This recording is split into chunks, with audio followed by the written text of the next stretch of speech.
Welcome everyone, and thank you for joining us for Brava Gente, Italian Colonial Legacies and Historical Constructions of Race. This is the first episode in a four-part series titled Virtual Salons, Discourses on Black Italia, where we will address one main question. How can one unpack the intersectional layers of race, identity, and citizenship in Italy? Inspired by Professor Angelica Pesarini's course at NYU Florence, Black Italia, each episode will provide leading scholars, writers, artists, and activists an opportunity to dig deep into questions about race, racialization, identity, citizenship, and more in Italy. By the end of the series, viewers will learn an overview of how race and identity exist in colonial and post-colonial Italy, how racialization impacts immigrants and youth of immigrants of Arab backgrounds, strategies used by artists and journalists of the Mediterranean to tell a story about Italy, the diversity of experiences of Afro-Italian women, and how the Black Lives Matter movement has impacted anti-racism activism and citizenship rights in Italy. This series will be co-facilitated by myself, Candice Whitney, a writer, translator, and Fulbright researcher to Italy in 2016 to 2017, and Professor Angelica Pesarini at NYU Florence. And we'd also just like to take a moment to thank Casa Italiana for providing us this space to design this series and facilitate it. And so I'm sure you're wondering why we're doing this series now. Over the past few months, since the murder of George Floyd, or even over the past week, since the murder of Willie Monteiro Duarte, the times we're living in may feel like they're under a microscope or even in a pressure cooker. These murders are not the first. With this series, we hope to unravel threads of the past that connect to the present we're living in so we can make better sense of it and plan for a better future. And now I'd like to provide Angelica an opportunity to share more about her course, Black Italia. Angelica, can you share more about yourself in the course that inspired this event series? Thank you very much, Candice, and thank you all our guests to be here and everyone who's watching us. I'm really excited to do this series with you. So I'm a professor here in Florence, and I teach a course called Black Italia. It's a relatively new course. It started in 2017, and is an investigation, I would say an intersectional investigation of how race, identity, and citizenship are part of Italian national identity and how they are intertwined among themselves. So I'm a scholar interested in race and gender, and I'm also a Black Italian living in Italy. And so I think these discussions are really important. Thank you, Angelica. And so now I'd like to turn it to today's event, Brava Gente, Italian Colonial Legacies and Historical Constructions of Race, where we will unpack this question.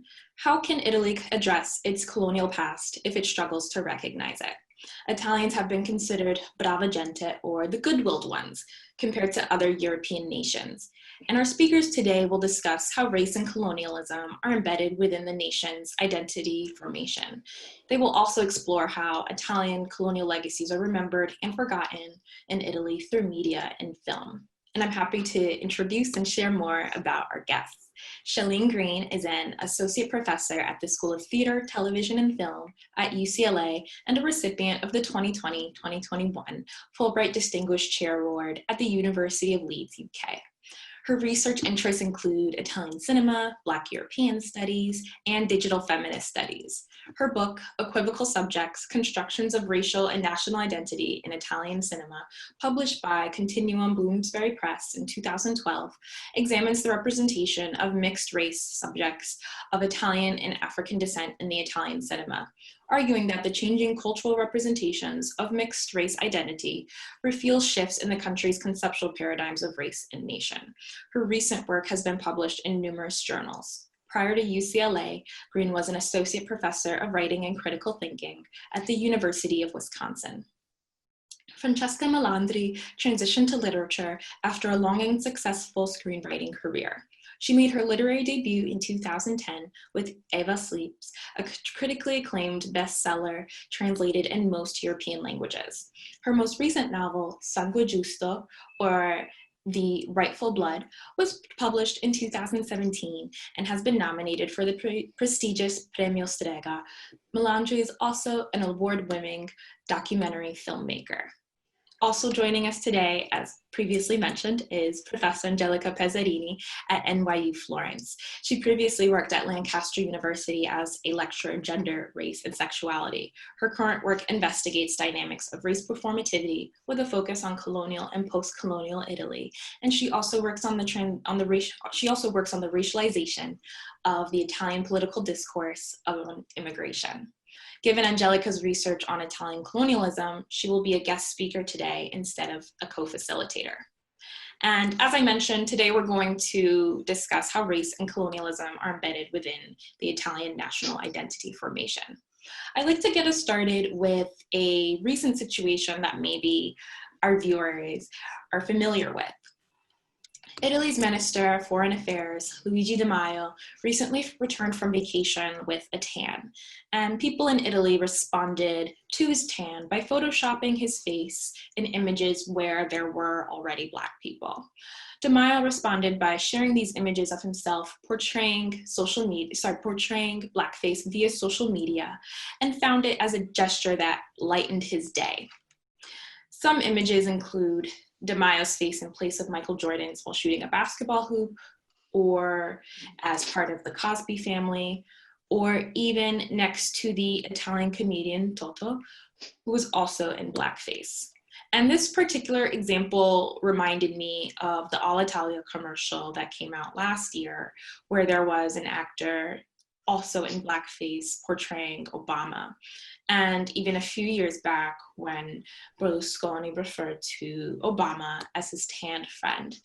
And these examples, along with the recent one with Di Maio, are just situations and examples of when Italian colonial legacy impacts Italy today. And I'd like to dig deeper into how Italy's colonial past has shaped discourses and experiences of race and racialization.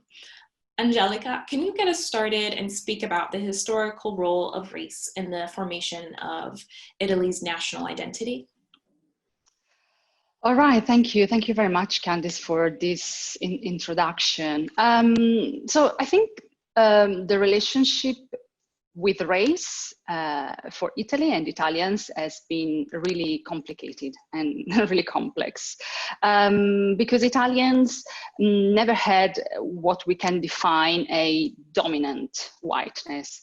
It's always been a very subordinate whiteness. Italians had to struggle to be seen as white, and we saw this when many Italians, after the unification of Italy, migrated, for example, to North America, and they went to Louisiana picking strawberries along with African Americans. And so they were living in the same neighborhood, doing the same work.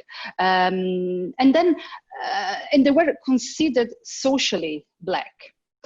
And I think this is a very interesting difference to make, this distinction between race and color, because socially their color was Black. However, they were white. So at some point it's interesting to see how Italians or Irish, they started to get the right to vote.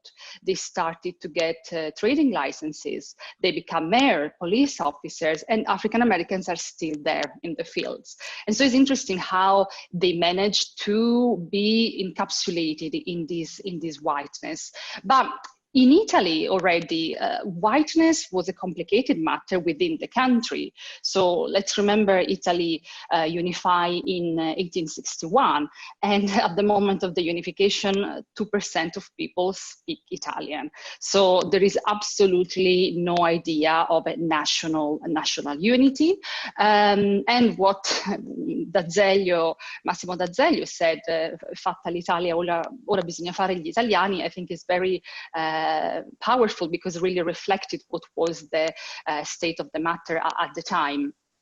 And so when there is the unification, it's interesting to read, for example, the diaries or the letters of the patriots living from the north and going to the south. Luigi Farini, for example, when arrived in the south, he said, this is not Italy, this is Africa. And this is because the South and Southern Italians, they were seen as different. The South was seen as culturally, geographically, but also physically different. And we can think about the work that Cesare Lombroso did to provide the scientific difference of Southern Italians when he goes to Calabria to volunteer as a doctor. And he carried on his studies. He said, these people are badly, are Black people badly whitened.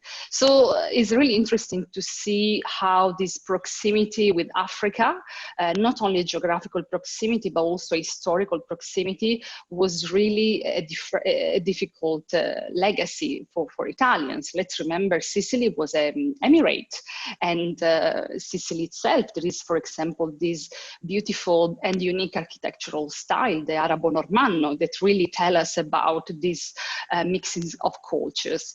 But then I think what really made the difference, and is really well theorized in a beautiful book written by Gaia Giuliani and Cristina Lombardi Dio, Il Bianco e il Nero, where they really tell us what happened. So this process of the whitening project. So how Mussolini managed to whiten Southern Italians, because there is the colonial expansion starting. So he managed, in a way, using the Mediterranean category to whiten the country, to foster this sense of national belonging in opposition to African Blackness, otherness, and backwardness. So I think this is really interesting how Italians managed through the Mediterranean connection to reclaim a certain whiteness, although the idea of race was really changing. In 1932, Mussolini was saying race is merely a feeling and no one can claim to belong to a biological race. And then in 1938, we have the Manifesto della Razza. And so I would like just to show maybe the connections between race and law, especially in the years from 1937 and 1940, that I think juridically speaking, they were pretty hectic, because we think the racial laws started in 1938, but it's important to remember the first racial law was in 1937, and it was to condemn and to punish interracial relationships between Italian men being in East Africa and African women. So the first racial law really started in 1937 and was applied in East Africa. By 1938, as I was mentioned, we have this Manifesto della Razza. Manifesto della Razza is a document that was made was made up of 10 chapters, but one of these is really interesting because in one chapter, the document invites Italians to proclaim themselves frankly racist. And the last chapter of the document tells us about the contamination of the race. Italians managed to be part of the Aryan family.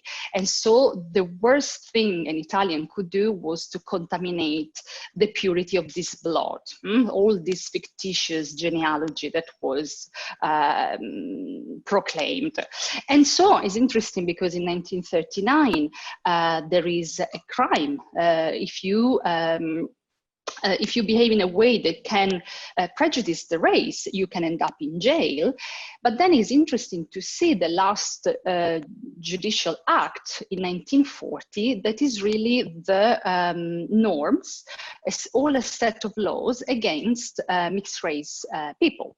So this is a very difficult chapter because we always think that transmitting citizenship by blood is something recent, but in reality, already at the beginning of the colonization in Eritrea in 1890, 20 years later, the liberal government was already thinking about all these mixed race children that were born from an Italian unknown father very often and an African mother.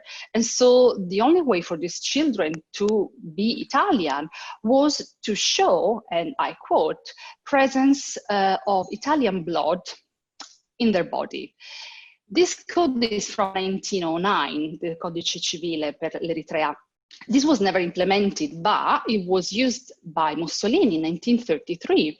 In fact, he then changed the word sangue with race. And so the way for for mixed race children with an unknown parent, an Italian parent, in order to gain citizenship, one of the criteria was to show presence of the white race. And so I think it's really interesting to see how there was a certain anxiety with mixing and mixed race Italians who, even if recognized by their father, by jus sanguinis, by this right of blood, they were Italian, but they were Black. And so what to do with them? Thank you for sharing that overview that really starts with how viewers, if they're in the US or in Italy, can see the similarities, and then taking us through the examples from the colonization of the South to racial laws, to how race becomes institutionalized. And I do want to sit in the question about mixed race. And something that comes to mind for me is if you can share more specifically about the anxieties about the mixing of blood and race and mixed race, especially considering that as you shared, race and blood blood substitutes race. Okay, yeah. So as I said, this anxiety in a way was complicated by the transmission of the citizenship. Because as I mentioned, if an Italian father was recognizing their child, regardless of their skin color, they were Italian. And so they were part of the Italian community. They were going to Italian schools. They could have an Italian name, and they can have an Italian legal recognition. And it's very interesting to think how the children born, for example, at the beginning of the post-colonial phase, then they migrated to Italy in the 1970s, with an Italian passport in their hand, with an Italian surname, with Italian as their first language, and with an Italian cultural capital. And then they arrive in Italy thinking they are arriving in their second motherland. And they realize that to be Italian is to be white, that they don't exist in the national imagination, that their experience has been completely erased from history textbook. And so there is this trauma many people experience of not being recognized as Italians, being racialized. And many people told me about brutal racist incidents they had in the everyday life. So there was definitely this anxiety between citizenship, identity, and blood. Great, thank you for connecting those two pieces, specifically about race and racialization and the emphasis on blood.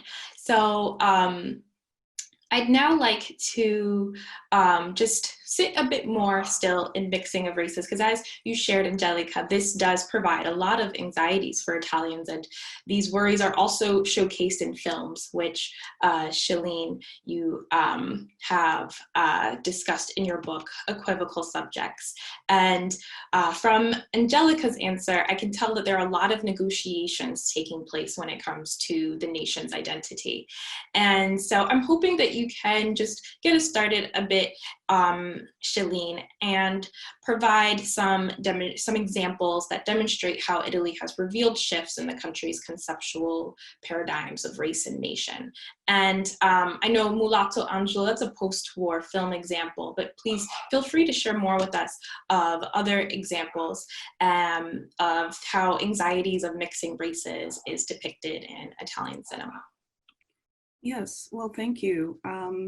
I think I'll allow Il Mulatto to stand as a primary example, but basically my study was about sort of looking at anxieties regarding race and racial identity on the level of culture. So I looked at a series of films that featured mixed race characters, in particular African-Italian mixed race characters. And this film in particular, Il Mulatto, it was released in 1949 in Italy, and then it was actually released in the United States a couple of years later under the title Angelo. It's a very interesting text. It was released in the post-war era after World War II. And as you know, at the end of World War II, we have the emergence of the Italian Neorealism, which sometimes is variously called a movement. It is really a film movement that emerges out of the resistance movement of the late World War II period. And so neorealism associated with liberation, the throwing off of the fascist regime, and a new hope for the future of Italy as it enters into its post-war phase. Now, Il Mulatto could be seen or read as part of this, what we would say a canon. It is emerging at the same time as we see the major works of the neorealist tradition. However, I would call it a minor film, and it is fitting uneasily into the canon of neorealism. It's a text that is very revealing, I think, about some of the ongoing anxieties about race.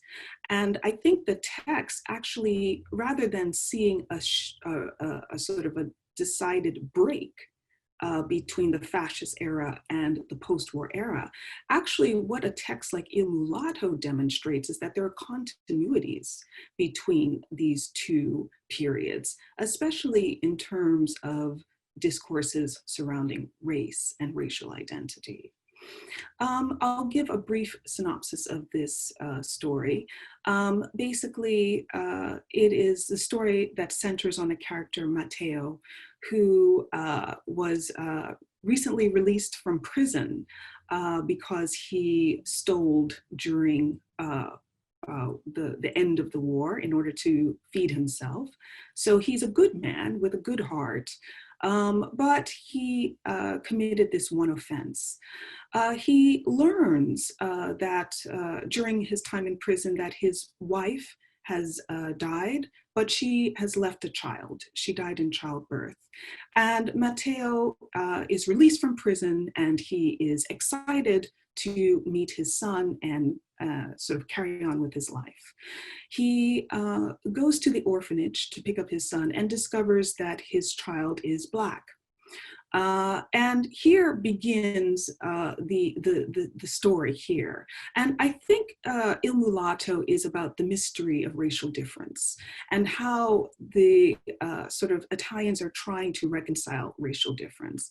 Now, again, the story basically puts forth that Matteo's wife was raped by an African-American soldier, and the result is the child, Angelo.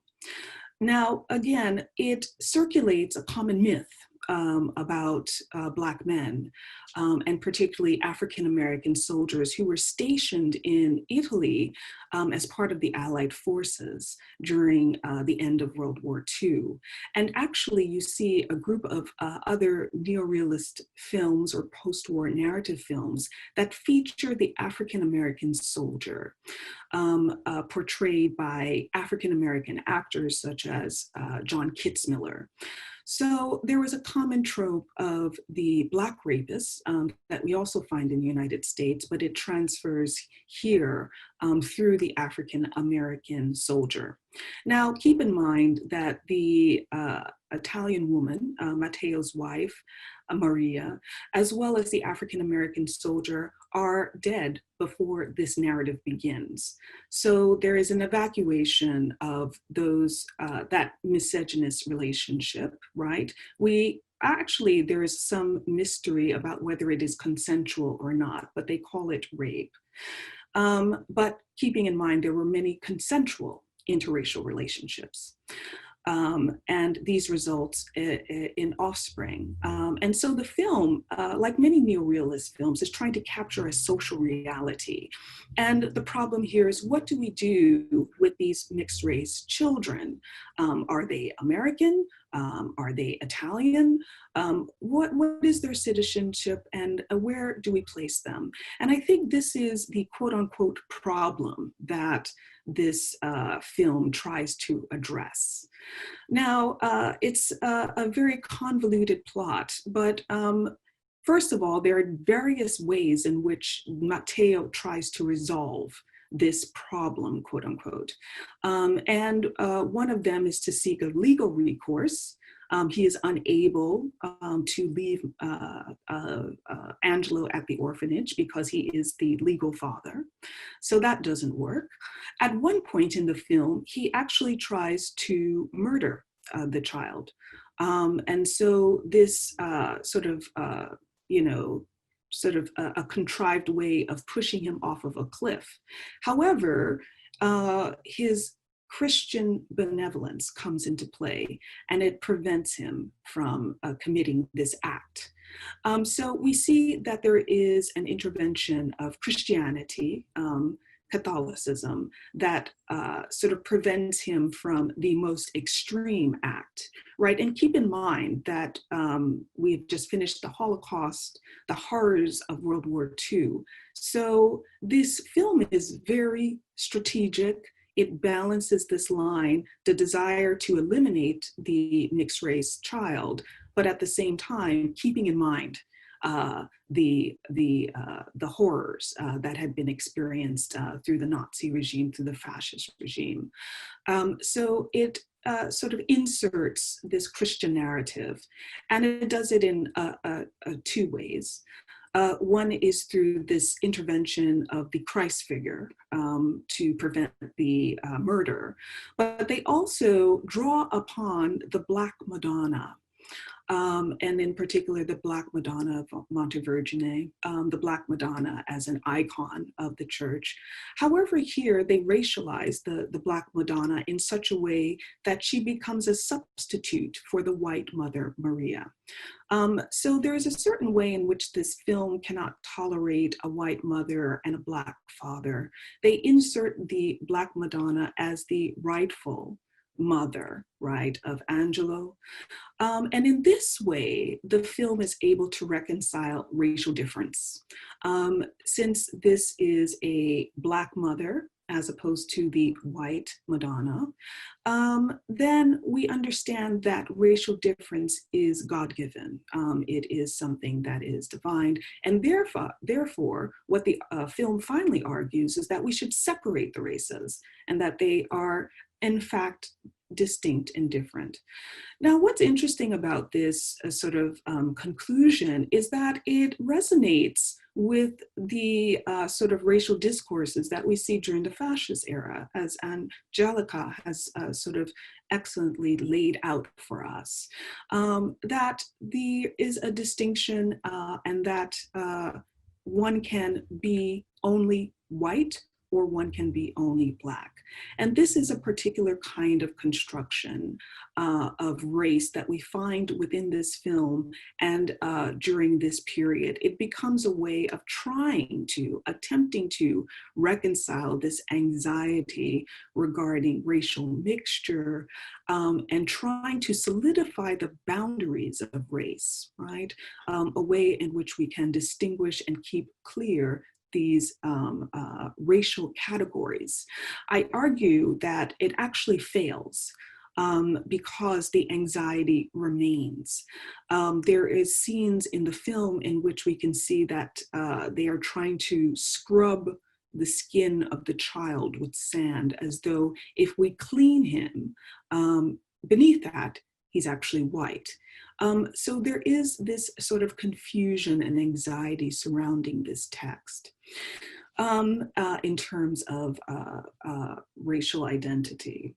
I think it's very interesting. Another continuity that we can find is that the director, Francesco de Robertis, was a director of films during the fascist era. He was in the Navy, And he made a very important trilogy called the Naval Trilogy, in which we have the beginnings of something called narrative documentary, which is a documentary fiction hybrid.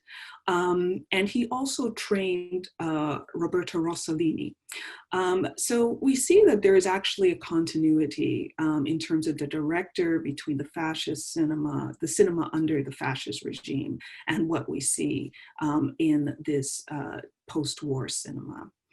Now, again, as I mentioned before, there were a number of films that were coming out during the 1940s, late 1940s, early 1950s, that featured the African-American GI.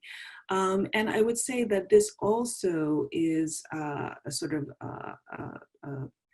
way of dealing with anxieties regarding race.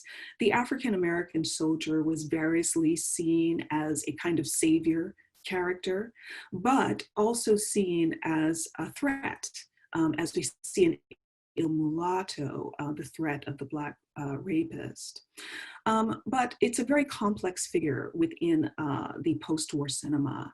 And we see this character, for instance, I think most famously in Paisan, in the second episode in Naples, where sort of interestingly enough, we see the character in his relationship with the young urchin, Pasquale, being placed on sort of an idea of a slave sort of sale. So this film is demonstrating a history of the knowledge of slavery within Italy, which is often not talked about. But we can see the ways in which sort of the Mediterranean slave trade is sort of hinted at. And also sort of the racial sort of heterogeneity of the South is also hinted at through the African-American soldier. So the African-American soldier is also talking about a certain ideas of race that have been ongoing for centuries, and is sort of very revealing of a sort of a larger discourse outside of the 20th or 19th century that extends much further. So it opens up very interesting avenues. I think the other film I would point to is another film in which we see blackface performance, which is an earlier film from 1915 by Pastrone called Cabiria. And this particular film features the character of Maciste, the strongman icon of the Italian cinema. And in Cabiria, which is basically the story of the Punic Wars, an episode, and Maciste is the slave to a Roman patrician. We see the character in his first and only appearance as mixed race. The director himself is noted as calling the character a mulatto. And he is basically an Italian actor, Bartolomeo Pagano, who was sort of in blackface performance. And it's a very interesting performance because it's the only appearance of Maciste. After that, he is completely whitened and he becomes an icon of the Italian cinema. And some have argued that he becomes a model for Mussolini in terms of his physical appearance, a strong man. So in certain ways, Maciste sort of negotiates the history of the Italian colonialism during this time, and Cabiria was often seen as made to celebrate the victory of the Libyan War from 1911 to 1912. And this is coming after Italy's defeat in the Italo-Ethiopian War, particularly a devastating defeat in 1896. So we can see the way in which the cinema, as one scholar has argued, Rhiannon Welk, that the cinema is a kind of biopolitics. It tells us a great deal about how Italy managed its populations, both within the country and without, in terms of race and racial identity. And that the cinema becomes a kind of machine, right, in which racial discourses are sort of examined, They are negotiated, and I would argue abandoned given a particular historical moment, and new ones emerge. So by looking at the cinema, we can see the ways in which discourses surrounding race have changed over time, given circumstances. And this one we can see sort of in the early 20th century, sort of Italian colonial endeavors, and then in the post-World War II era with a film such as Il Mulatto, Angelo. Thank you for that comprehensive overview of how we can just really see these discourses come up in cinema, and really going over the different themes that come up, as well as just how Blackness and race take on different meanings. And so I'd like to also invite Angelica and Francesca to share their reactions to this overview that you provided, in how the cinema is a real site for the biopolitic. Well, certainly cinema, like everywhere in the, at least in the Western world, but not only in the 20th century, has been one of the main tools for official constructions to be spread.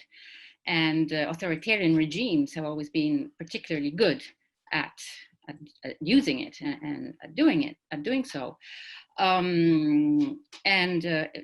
Undoubtedly, with colonialism, the small and short-lived, but nonetheless pretty violent Italian colonialism, this image of exoticity and the otherness, and also the very strong sexualization of the other body, especially the female body, of course, all this was very, very strong.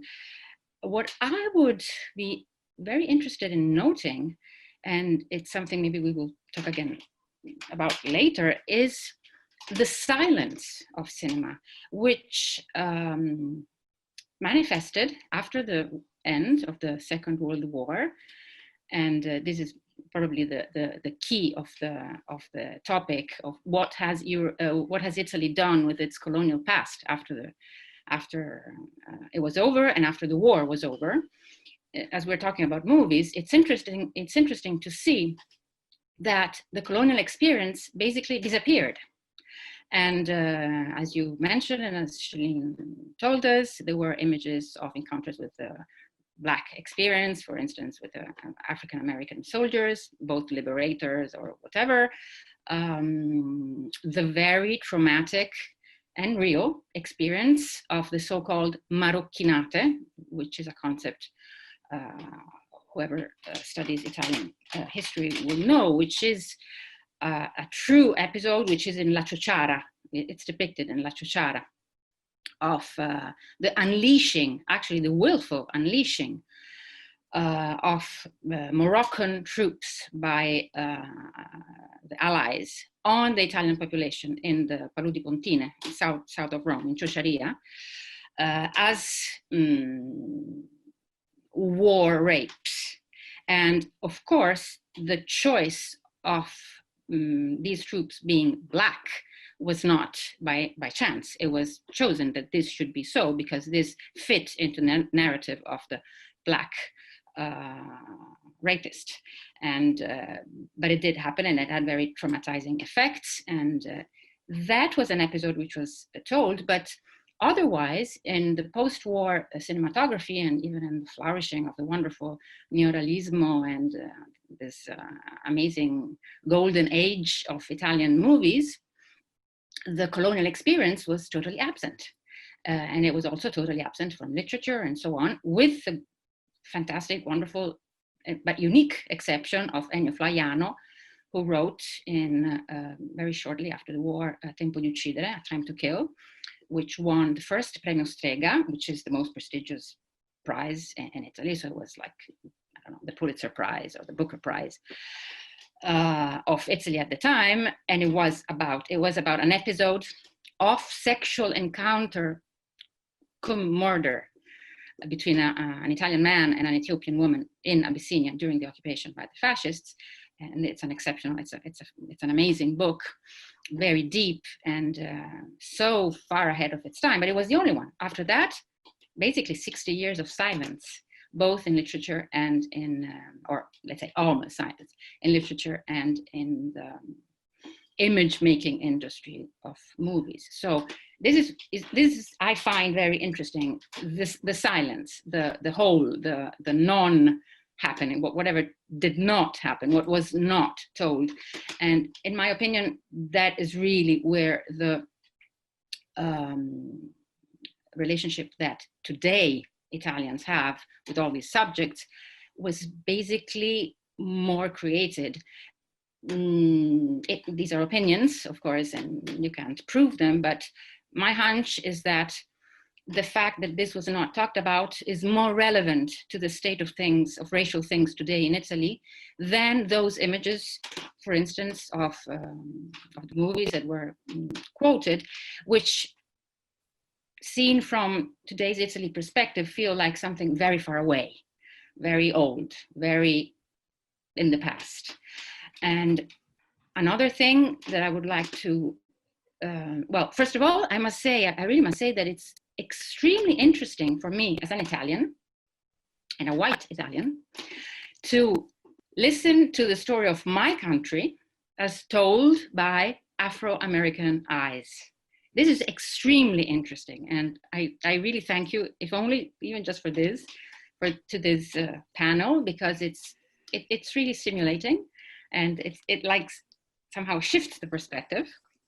Thank you for sharing, Francesca, for sharing your reactions and also speaking to the silence. And one thing I'd like to add is with both your and Shelleen's interventions, it's really fascinating to me to hear your perspectives and work on how race and colonialism are remembered and forgotten, or misremembered even in different ways. And so I think that's really key in discussing these negotiations that Angelica had referred to at the beginning, and then the examples that Shelleen shared and you shared. So I think there's a lot of continuity here, and I appreciate the three of you really outlining that.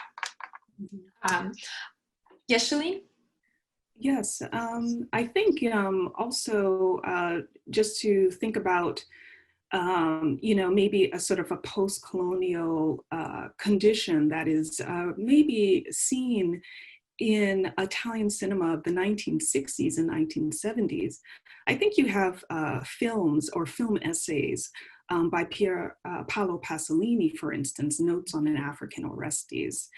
And I think what's interesting about some of these film essays that take place in the non-West is that they often indirectly deal with the Italian colonial legacy. They'll be shot in different parts of Africa, not Eritrea or Ethiopia. And so there is a sort of an indirect way in which we find these discourses. Another film I would look at is Antonioni's The Eclipse, in which we have Monica Vitti actually in blackface performance. And this film is very interesting because there is a British woman who has recently arrived back from Kenya, but Karen Pincus, the scholar Karen Pincus, gives a brilliant reading of this film in which she argues that this is basically a film about the silences, as Francesca said, concerning Italian colonialism. So it becomes a way of speaking but not speaking, of thinking through this legacy through these signs, these visual signs that are left to us. And it's interesting that you brought up Ennio Flaiano, who was actually a co-screenwriter with Federico Fellini. And I would argue, as I have in a recent essay, that we can also find sort of these discourses surrounding race within the films of Federico Fellini. You know, he has a film, his first color film, for instance, Dr. Antonio, The Temptations of Dr. Antonio, which is set in the Aor. And we know that the Aor itself was developed initially under the fascist regime. It was seen as the foreshore of the Italian Empire.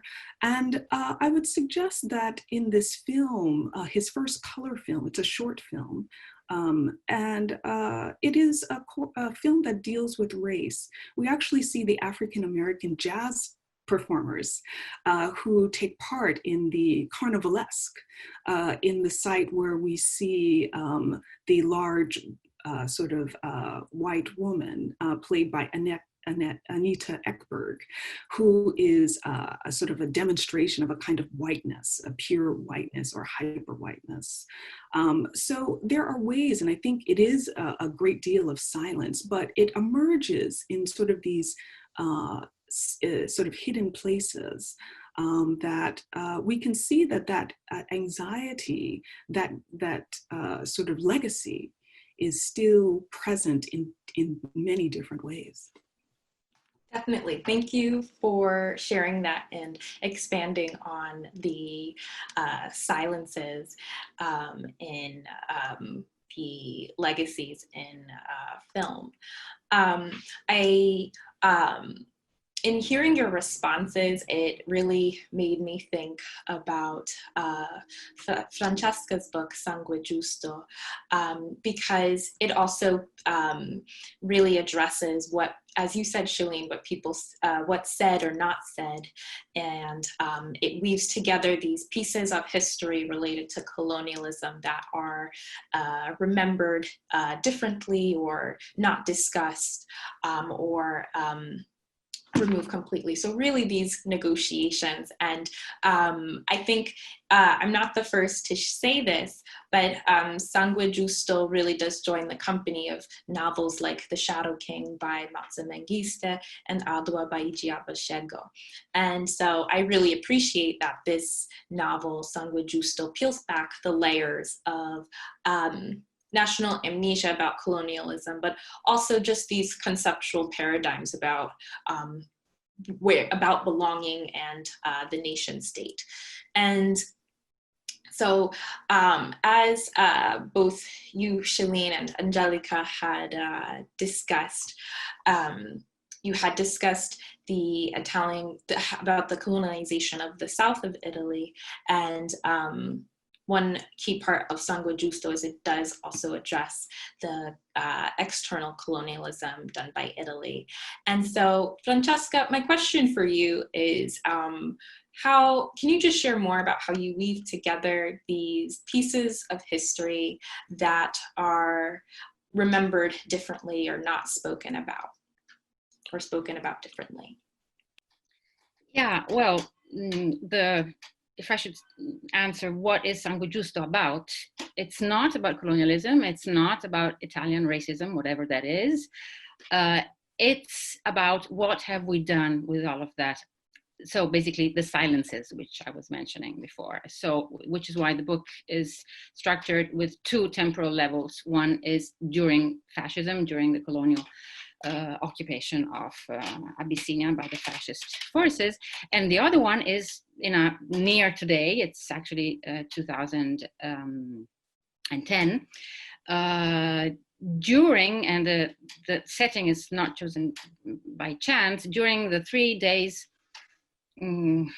very weirdly wrong and horribly grotesque visit, the second visit of Colonel Muammar Gaddafi to Berlusconi. And when I say grotesquely wrong, I mean everything you could do about working through the colonial experience and giving sense to it, or somehow integrating it intelligently in the national consciousness, there it was done wrong. Almost grotesquely wrong. It was like a caricature of what the post-colonial discourse could be. So that's the setting, and it's a story of a family where basically the father of the family was involved in the colonial occupation, and the daughter finds out because this big chunk of her father's life, a father who she loves and who has always loved her and they always talked, but she never knew anything about it.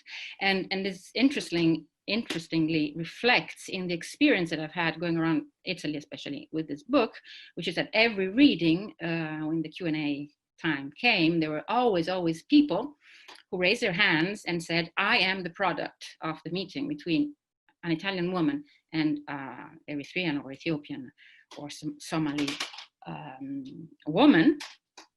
And or there is this story in my family, or anyway, my grandfather was in the Horn of Africa, and it was always followed by another phrase, and we never talked about it. So this is the point. The point is that we never talked about it, which has made Italy.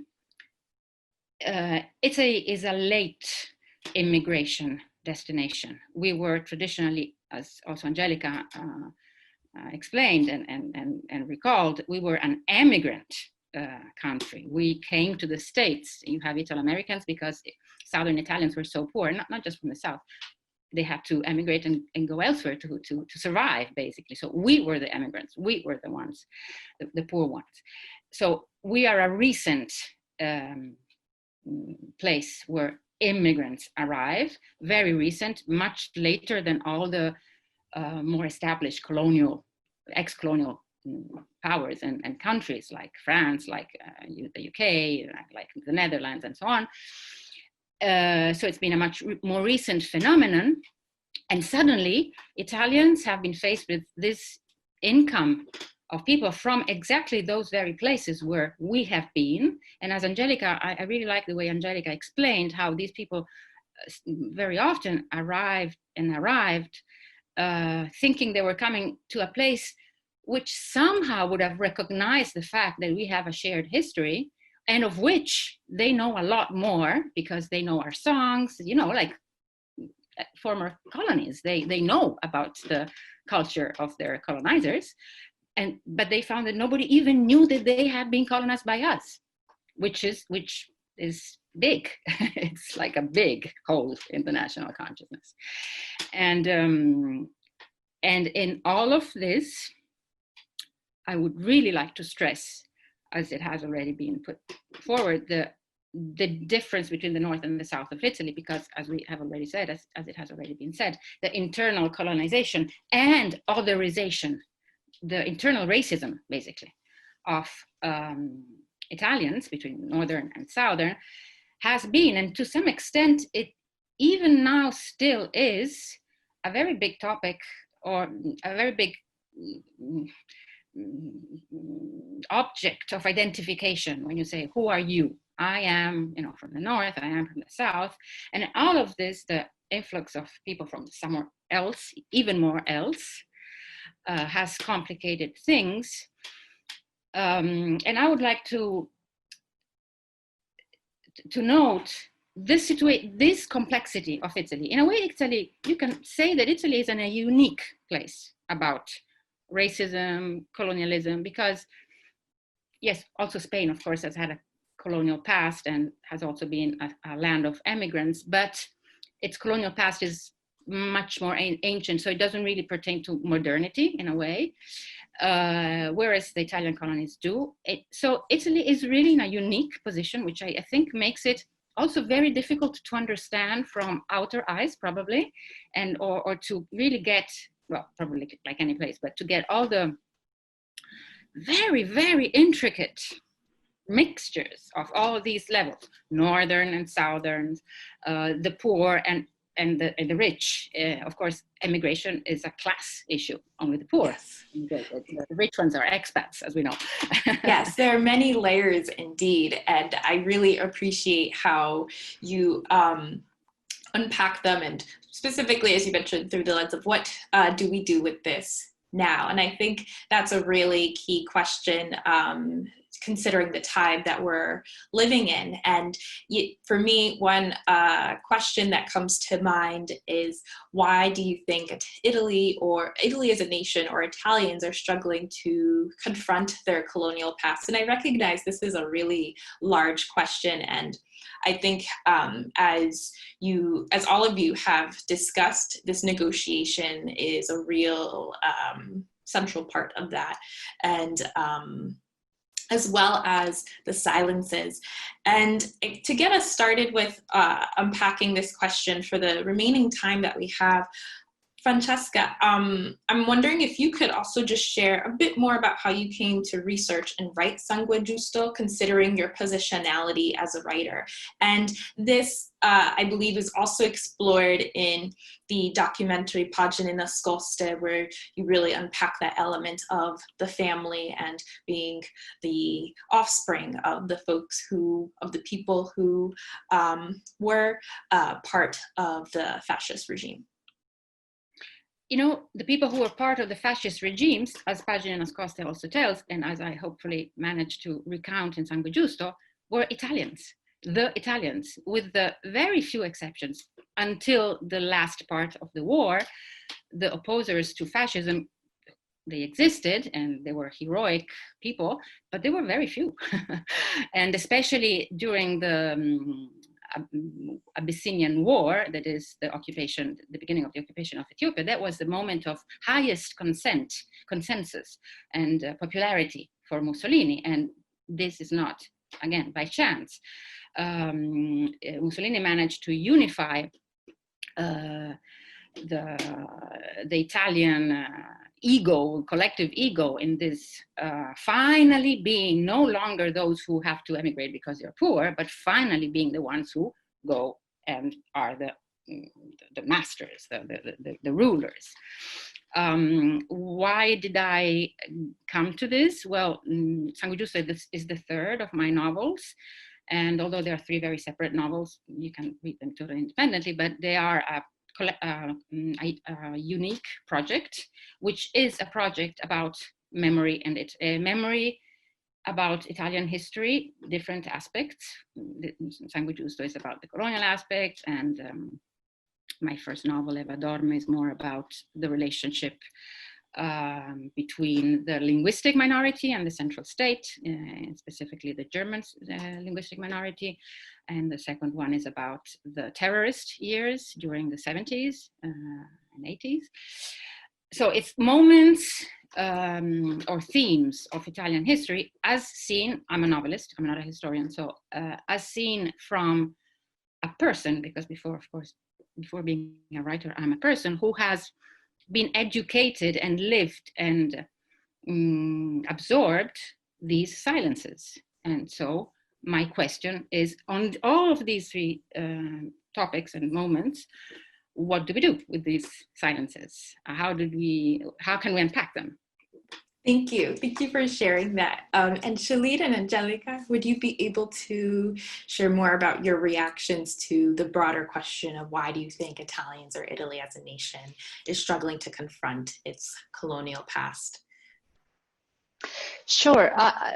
Before doing that, I wanted to connect with what Francesca was saying, because it's really interesting our different perspectives and connections we have in terms of family with the colonial experience, right? Because our families are both connected, and within my family there are both sides, so colonized and colonized. So, and I also experienced a lot of silences that for me they were very heavy, and when I had questions, it was difficult to find answers.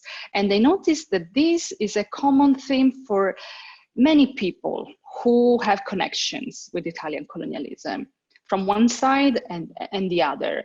I did interviews with women who were in relationships with Italians, and especially the first generation. And the stigma, the shame sometimes was so profound that there was not a word said to me. So it was very awkward to hear, to feel the silence. But at the same time, the memories were really difficult for me as a researcher. All this data I had, it was very difficult to interpret this data, because I think the key word here is negotiations. You know, when I had a respondent, a mixed race Italian woman, who said to me, Angelica, my father was a fascist, he was a racist, but he was a good father.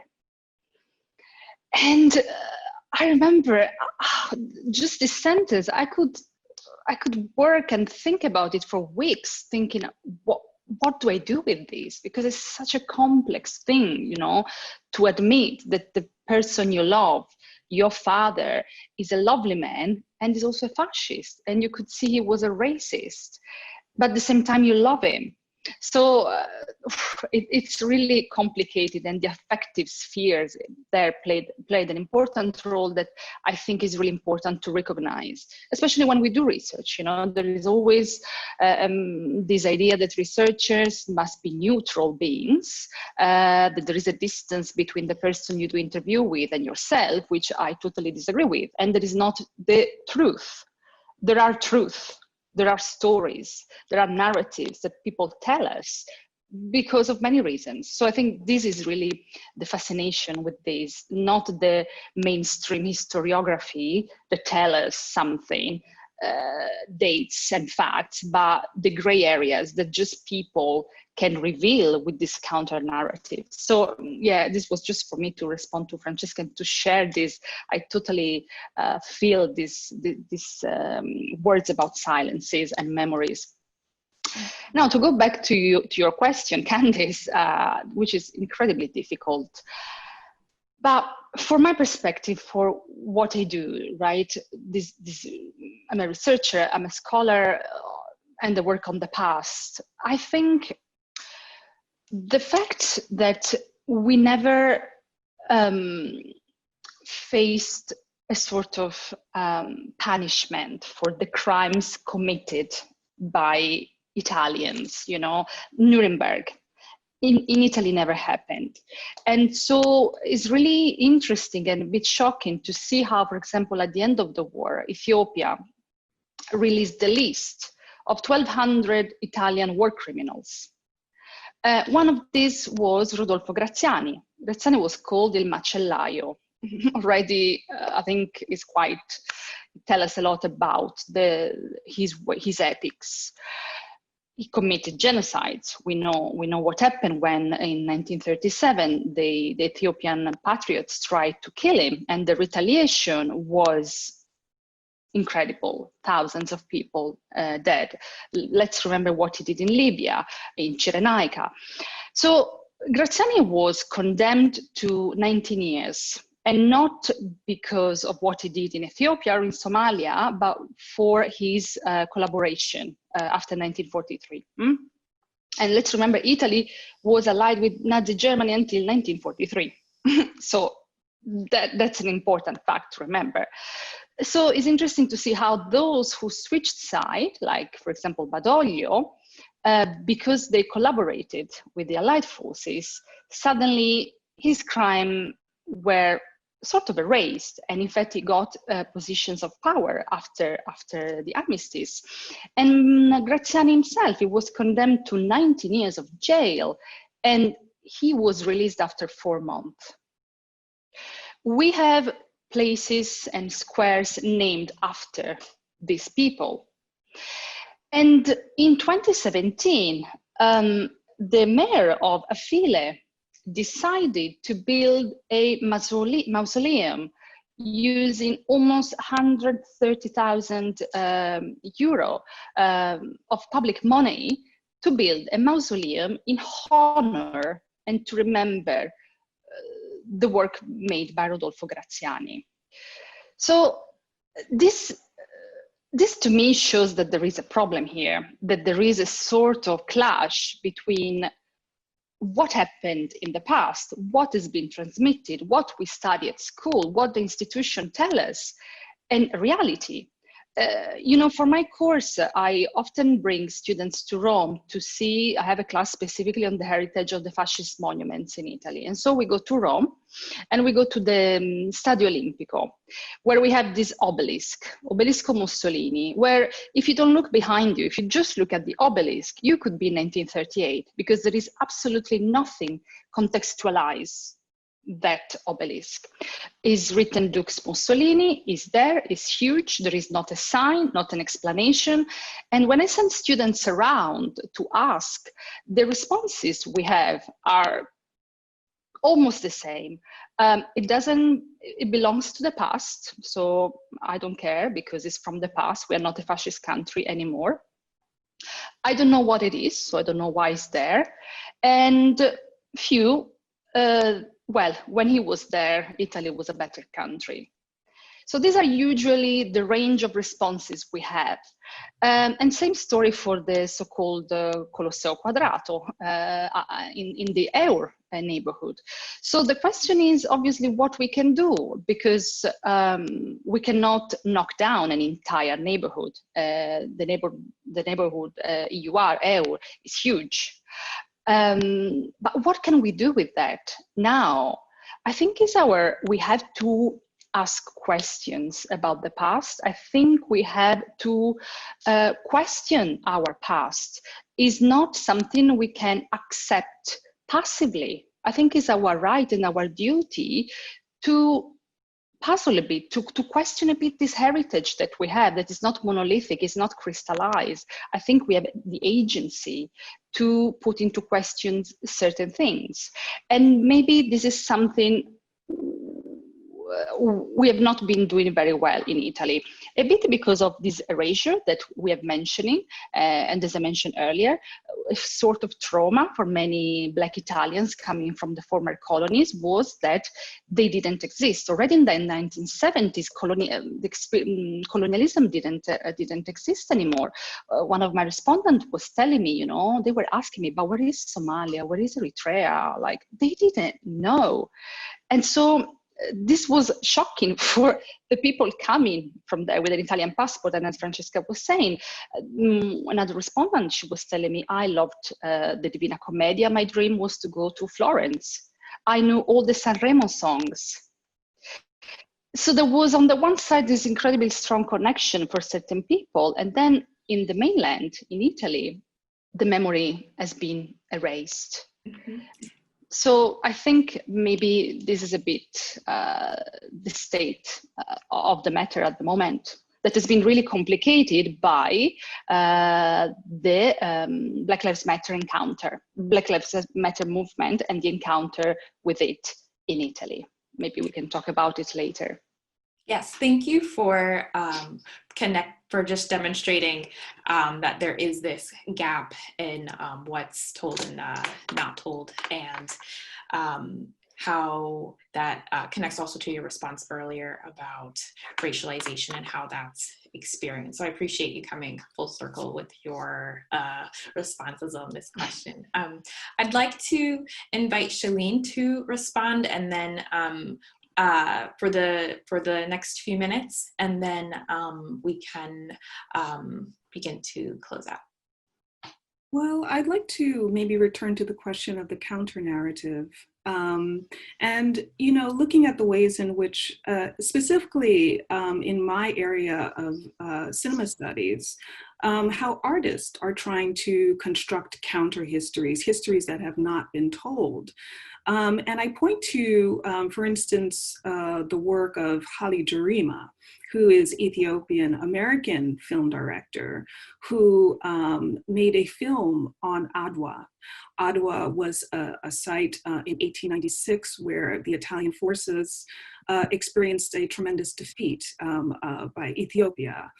And Haile Gerima returns to this particular history to reread it, not as a failure, as it has been read within the Italian context, but as a victory, as this moment in which we have the beginnings of this, a certain kind of Pan-Africanism that was centered around Ethiopia. And what he does is that he films both in Ethiopia and in Italy. He films at the important monuments in Rome, particularly monuments that were stolen from Ethiopia and brought to Rome. And he talks to the descendants of the fighters on the Ethiopian side to basically recount that particular history. So I think the work of a director such as Haile Gerima is really unearthing a different perspective and offering another reading of this particular history. I would also point to the work of one artist who is based in Florence, Justin Randolph Thompson, who has begun a wonderful project regarding the question of the archive and how do we constitute certain archives of history. And so he begins to unearth a kind of Black Italy that had been there in front of our eyes, that extends the trajectory of the Africanist presence within Italy far beyond the 19th century, going back to the 16th century, for instance, the 17th century. So I think in that way, when you have this broader historical context, you begin to look at the present quite differently. And so the work of reworking the archives, of creating new archives that incorporate the presence of Africans within the country becomes another kind of working or reworking or creating of a counter narrative. And I think one person I would look at finally is an African-American filmmaker, experimental filmmaker, Kevin Everson, who recently did a project on Alessandro de' Medici, who is considered the first Black head of state in the modern era. He was the first Duke of Florence. And using his experimental cinema, he creates a history, a certain history of de' Medici that links his work as his presence within Florence, within early modern Italy, to the present day African migration. So there's a way in which these particular artists are beginning to map out a new geography for understanding Italy and its relationship to Africa, but also a wider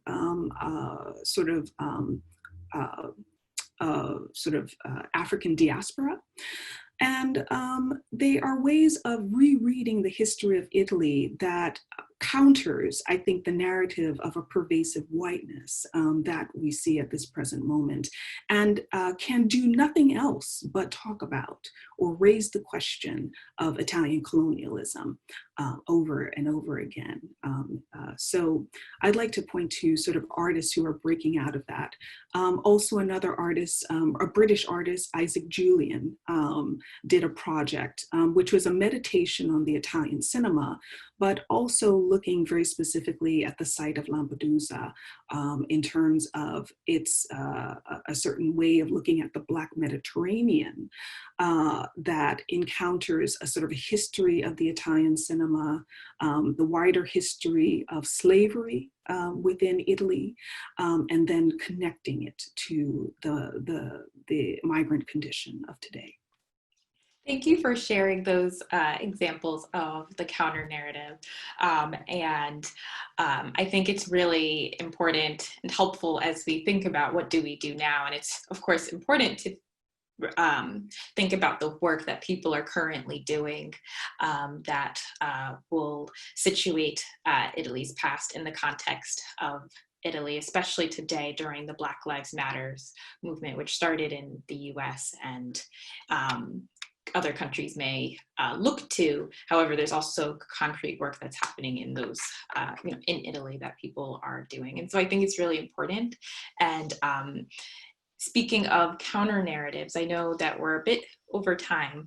I do want to highlight that for our next episode, Narration of the Nation, we'll have 3 different writers and artists and journalists come and speak about the narrative and how they tell the story of Italy, and also build on experiences of race and racialization that that individuals of Arab descent may experience in Italy. So I think that was just a great transition point. And I really do want to thank Shelleen, Angelica, and Francesca for joining us today. And I also want to thank Casa Italiana for the space today to host this first episode of Virtual Salons, Discourses on Black Italia. And I want to thank all of you who are watching this with us and on this journey with us together. Thank you. Thank you. Thank you.